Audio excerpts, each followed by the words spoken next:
ইবাদতের সবথেকে নিকৃষ্টতম স্তর হলো নিজেকে বড় মনে করা আর অন্যকে ছোট মনে করা।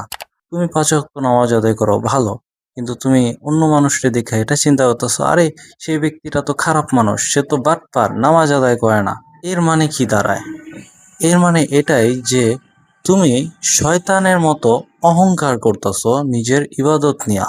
মনে করো আজকে তুমি চিন্তা করতেছো যে সেই ব্যক্তিটা তো নামাজ আদায় করে না, বাটপার, সে তো জাহান্নামী।